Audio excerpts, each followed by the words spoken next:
कहानी है रामपुर गांव की, जहां के मर्द महिलाओं को हमेशा नीचा दिखाने की कोशिश में रहते। अरे अभी तक खाना नहीं आया क्या? मुझे एक और शादी करने की जरूरत है। नहीं जी नहीं, ऐसा मत करना, वरना मैं कहाँ जाऊंगी। खाना लेकर मैं अभी आई जी। गांव की पंचायत में भी फैसले हमेशा औरतों के खिलाफ ही रहते। मैं जो फैसला सुनाता हूँ वो भगवान की आज्ञा होती है। इस लड़के ने अपने मन से शादी करके अच्छा नहीं किया। लड़के को घर भेज दो और इसकी शादी इसकी जाति की किसी लड़के से करवा दो। लेकिन ये लड़की, इसे तो गांव के बाहर निकाल दो। नहीं नहीं जमींदार साहब, ये क्या बोल रहे हैं? ऐसा नहीं हो सकता। मेरी बेटी मासूम है, इसे अच्छे बुरे की समझ नहीं है। अरे कहाँ जाएगी ये बेचारी? कहाँ जाएगी? इतनी चिंता है तो पूरे परिवार का गांव निकाला कर देते हैं। बेचारे पूरे बसे बसाए परिवार को गांव छोड़ना पड़ता है। चाहे जो हो, अगर बेटियों को कंट्रोल नहीं कर सकते तो गांव में रहने का कोई मतलब नहीं है। यहाँ औरतों को दब कर रहना होगा। कोई भी अपने हिसाब से कुछ नहीं कर सकता, सब ईश्वर की मर्जी से ही होगा। तभी गांव का एक आदमी दौड़ा दौड़ा आता है। सरपंच साहब, जमींदार साहब, वो कालिया है ना, उसकी बेटी पढ़ने के लिए शहर जा रही है। अच्छा, ये कब हो गया? और कालिया की हिम्मत कैसे हो गई ऐसा करने की? लेकर आओ उसे और उसकी बेटी को। बस फिर क्या था, हाजिर हो जाते हैं कालिया और उसकी बेटी सरपंच के सामने। अरे कालिया, ये क्या सुनने में आ रहा है? बेटी को इंजीनियर बना रहा है तू? और ये बता, गांव में तो स्कूल नहीं है, फिर कहाँ से इतनी क्लास पास कर गई तेरी बेटी? राधा, जो कि कालिया की बेटी है, उसे लगता है कि सरपंच उसकी तारीफ कर रहे हैं। सरपंच जी, मैंने ऑनलाइन पढ़ाई की है, डिस्टेंस लर्निंग से। सभी में मैंने अच्छे नंबर पाए हैं, जिसे देखते हुए शहर की इंजीनियरिंग कॉलेज में मुझे स्कॉलरशिप मिली है। वाह जी वाह, क्या होती है ये? पहले तो ये बताओ, फिर आगे की बात करते हैं। पूरा गांव राधा की बात सुन रहा था और राधा बोलती जा रही थी। तो ऐसे मैं फ्री में एक अच्छी शिक्षा लेकर गांव में जो कुछ परेशानियां हैं, जैसे बिजली, पानी और इंटरनेट जैसी समस्याओं के लिए काम करूंगी। मैं गांव को शहर से जोड़ने के लिए पुल का निर्माण करवाने का प्रस्ताव रखूंगी। मुझे पूरी उम्मीद है कि जल्द ही हमारा गांव भी तरक्की की राह पर चल पड़ेगा। राधा की बात सुनकर सारे गांव वाले ताली बजाने लगते हैं।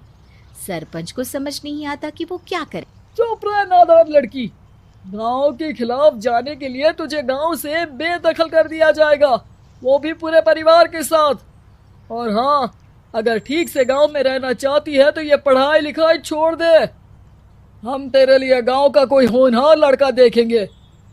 तभी गांव का एक आदमी बोल पड़ता है। अरे नहीं नहीं सरपंच जी, राधा बिटिया जो बता रही है, अगर वैसा हो जाए तो हम लोगों को पैसा कमाने के लिए बाहर नहीं जाना पड़ेगा। हाँ जी, और ना ही कोसों दूर पानी के लिए भटकना पड़ेगा। हमारे बच्चे भी अच्छी पढ़ाई कर सकेंगे और आगे बढ़ेंगे, ना कि हमारी तरह खेती करते बैठेंगे। क्यों गांव वालों, राधा बिटिया का साथ देना चाहिए ना। सरपंच देखता है कि गांव राधा के साथ है तो वो चुप हो जाता है। वो घर आकर अपने सलाहकार से बात करता है, जो बहुत ही चालाक किस्म का इंसान होता है। अरे सरपंच साहब, आपको बहुत ही होशियारी से काम लेना पड़ेगा। एक बार गांव तरक्की कर गया, यहाँ के बालक पढ़ लिए तो कोई ना पूछेगा आपको। और फिर ये जो बेटा और बेटी है ना आपके, इनको भी आम लोगों की तरह ही जीवन जीना होगा। हाँ, लेकिन करे तो क्या करे? वो ना आप मुझ पर छोड़ दीजिए, बस मैं जैसा बोलूं करते जाइए। अगले रोज सुबह जब गांव वाले सोकर उठते हैं तो राधा के घर के बाहर और साथ ही वो लोग जिन्होंने राधा का सपोर्ट किया था, उनके घर के आगे लाल रंग से कल आऊंगी लिखा होता है। कल आऊंगी, यह क्या होता है? अरे यह तो खून से लिखा है, लगता है कोई भूत प्रेत या चुड़ैल का साया है। चलो सरपंच जी के पास चलते हैं। सभी सरपंच के पास जाकर उसे सारी बात बताते हैं।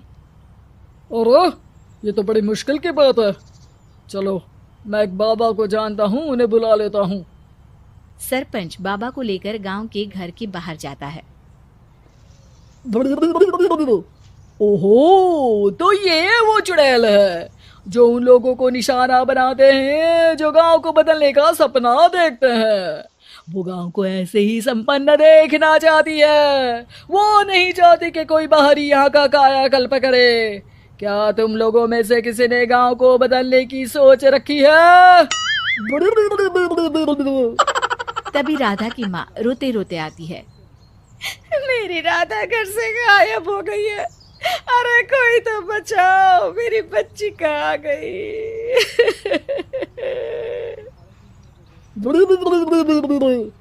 ले गई वो चुड़ैल, तेरी बच्ची को ले गई। अब वो उसे श्रापित करके छोड़ेगी, उस पर चुड़ैल का साया हो जाएगा। तभी बुरी सी हालत में राधा भी वहां आ जाती है। उसके बाल चुड़ैल की तरह फैले होते हैं और कपड़ों में खून लगा होता है। सभी राधा को देखकर डर जाते हैं। माँ, पता नहीं मुझे कौन उठा कर ले गया था। अरे दूर दूर हो जा चुड़ैल, अब हम लोग इस गांव में नहीं रुकेंगे। अरे कैसी बातें कर रहे हैं आप? कल तो आप मेरे भरोसे गांव का हुलिया बदलने, अपने बच्चों को पढ़ाने और तरक्की उन्नति की बात कर रहे थे, तो आज क्या हो गया आपको? ये फिर तुम लोगों को बहकाएगी। ये चुड़ैल गांव में आ चुकी है, ऐसे ही ये तुम्हारे घर के बच्चों को भी ले जाएगी। गांव वाले राधा को गांव से बाहर निकाल देते हैं। उसके माँ बाप रोते रहते हैं, लेकिन गांव वाले नहीं मानते। मैं भी अपनी बहन के साथ गांव के बाहर रहूंगा, लेकिन वो पढ़ाई नहीं छोड़ेगी।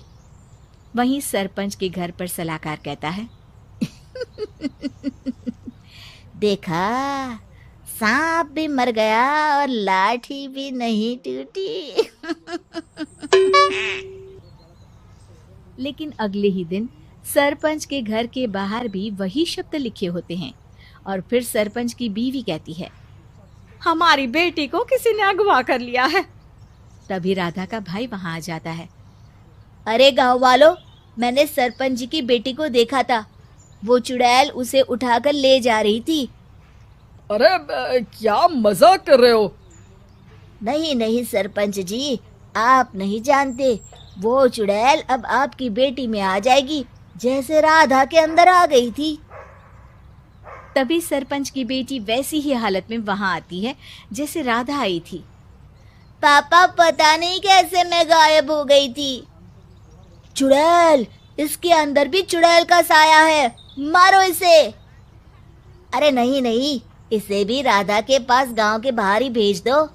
अरे चुप रहो, मेरी बेटी कहीं नहीं जाएगी और चुड़ैल वुड़ैल कुछ नहीं होता है। अरे कैसे बात कर रहे हो सरपंच जी? आप तो बोल रहे थे कि आपका फैसला भगवान का ज्ञान होता है, तो अपने पर बात आई तो अब आप ऐसे बोल रहे हैं। अरे ना ना ना, आपको अपनी बेटी को त्यागना ही होगा। अरे बुलाओ बाबा को।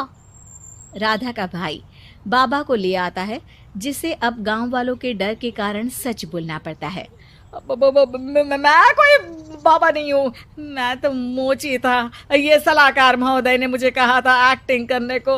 अब वो मुझे पैसे देने वाले हैं। अब मुझे माफ कर दो। गलती हो गई, मुझे माफ कर दो। तभी वहां राधा आ जाती है।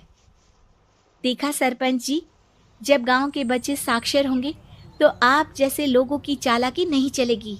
वीडियो अच्छा लगा हो तो लाइक करें, शेयर करें और ऐसी ही शानदार कहानियों के लिए हमारे चैनल को सब्सक्राइब जरूर करें। मिलते हैं अगली कहानी में। धन्यवाद।